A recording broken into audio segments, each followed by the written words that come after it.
Hi, I'm Matthew Burchett, and this is Curator on the Loose. And I would say that today is going to be a good one.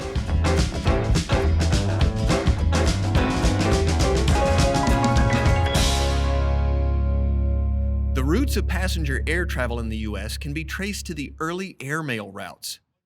The Contract Airmail Act of 1925, usually called the Kelly Act, was the first major step toward creating a private U.S. airline industry. The airlines needed larger and faster airplanes to attract passengers away from the railroads. They also needed safer airplanes. Aircraft manufacturers responded to the challenge. Air-cooled engines replaced water-cooled engines, reducing weight and making larger and faster planes possible. Cockpit instruments also improved, with the introduction of the artificial horizon, which showed pilots the aircraft's attitude relative to the ground. Even more importantly, a series of lights and radio beacons were placed on routes across the country, which allowed pilots to navigate in less than ideal weather conditions. Amidst all this growth, Boeing rolled out what is generally considered the first modern passenger airline, the Model 247. Debuting in 1933, the 247 was faster than the premier fighter of the day, the Boeing P-12. The low landing speed of 62 miles per hour precluded the need for flaps, and pilots learned that at speeds as low as 10 miles per hour, they could taxi tail high to get around the field easier. The 247 could also fly on one engine, and with a variable speed propeller, standard on the D model, it could fly at 11,500 feet at its maximum gross takeoff weight and do it on one engine. On top of that, it cruised at 155 miles per hour while carrying 10 passengers and 400 pounds of luggage. Not too shabby. Now, check this out. Look at the cockpit windshield and how it's angled forward instead of backward like most planes. As weird as it seems, this was kind of standard for the time. If the windshield was sloped backwards, the lighted control panel instruments reflected off the windshield at night. But as it turned out, the forward sloping windshield reflected ground lights, especially during landings, which is way worse. The fix was pretty simple though. Just add a glare screen over the control panel. Easier is usually better. Now, not everyone was happy with the new aircraft. Many pilots felt no existing airfield could safely take an 8-ton plane. They also didn't like the Pratt & Whitney Hornet engines. The Hornet had a little problem with detonation when running on low-octane fuel and suffered from excessive vibration. Boeing heard the pilots' concerns and changed from the Hornet to the 1430 Wasp. Boeing also considered passenger creature comforts, like a thermostatically controlled and air-conditioned cabin with sound deadening to keep the drone of the engines out. The crew included a pilot, co-pilot, and flight attendant who tended to passengers' needs. Now back then, they were called a stewardess. However, not everything was a hit. Check this out. This hump is the main spar for the wings. Imagine trying to get up and over this with a tray of drinks in a bumpy situation. This was not a popular feature with the crew or passengers, but you know what? It was here to stay in all models of the 247. Here's another weird one. The main landing gear didn't fully retract. A portion of the wheels extended below the nacelles when the gear was up. Now that's not really that odd for the time, but the reason it was designed that way was in case of a wheels up landing. The tires would absorb some of the shock of the landing. How cool is that? The 247 airliners flew until World War II, when several were converted into C-73 transports and even trainers by the United States Army Air Forces. The Royal Canadian Air Force's 121 Squadron operated 7 247Ds as medium transports during the early part of the war. And even Britain operated one 247. It made the world's first fully automatic blind landing in early 1945. That's another, how cool is that? Now, two 247s were bought by a Chinese warlord and used during the Civil War between the Communist and Nationalist armies. This baby got around. Boeing produced 75 of the Model 247. That's a really small number compared to our next plane. But some aircraft did fly until the 1960s. But as good as the 247 was, there was a competitor that was to prove even better. Lots better.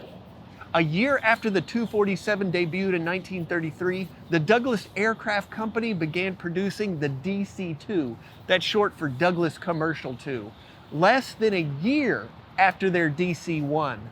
Like the 247, the DC-2 was made completely of metal, but unlike the 247, it could carry 14 passengers at a blistering 191 miles per hour. Now here's where it gets kind of cool. Ironically, Boeing's debut of the 247 with a 60-plane order from United Airlines actually worked against it. United was formed by the merger of Boeing Air Transport, Pacific Air Transport, National Air Transport, and Varney Airlines.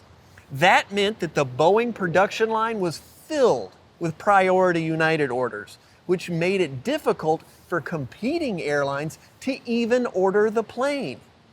Transcontinental and Western Airlines asked Douglas to develop an airliner just for them. Now they wanted a tri-motor, but Douglas gave them something much better, the DC-1, which quickly turned into the improved DC-2, a twin-engined monoplane with a large low wing and a tubular fuselage that tapered into this large tail and rudder. Powered by two Wright R1820 Cyclone engines pumping out between 710 and 875 horses, the DC-2 was as modern as a passenger plane could get. The DC-2 was an instant hit. It established 19 American speed and distance records in its first 6 months of service.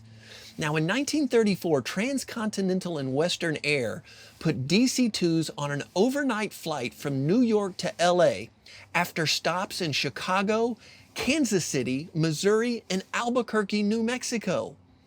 For the first time, air travelers could fly from coast to coast without losing a business day. That's pretty impressive by 1934 standards. The DC-2 was big enough for passengers and crew to stand upright in the cabin. See the difference between this and the 247? Now I'm 6'2", and I can pretty much stand up in here.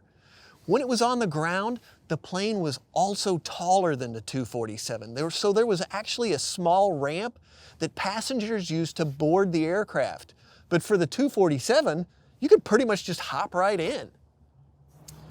Like the 247, the DC-2 had landing gear that didn't fully retract and an all-metal fuselage and wings.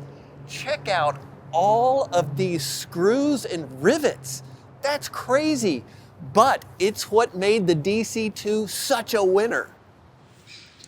The DC-2 wasn't just popular in America. It was the first Douglas airliner to enter service with an airline outside the United States. The type flew with Australian National Airways, Lufthansa, and Japan Air Transport, just to name a few. In 1934, KLM entered one of its DC-2s in the London to Melbourne, Australia air race. The plane made every scheduled passenger stop on KLM's regular 9,000-mile route, which, by the way, is 1,000 miles longer than the official race route. It carried mail and even turned back once to pick up a stranded passenger. After all of that, the DC-2 still finished in second place. The DC-2's reputation was ensured, and it became the airplane of choice for many of the world's largest airlines. Douglas produced 190 DC-2s before it was eclipsed by the famous DC-3, a workhorse that became a world leader in air transport and military roles for decades. Today, only 8 DC-2s exist and only 2 are airworthy. You guessed it, one of them is ours. There you have it, the differences between the 247 and the DC-2. Both of them amazing aircraft, and we are so excited that we get to have both of them in our collection. If you enjoyed this video, make sure you comment. We love to hear what you have to say, and we love your opinions, and we know you've got a ton of them. And make sure to tune in next time, because you never know where we're going to be on the loose next.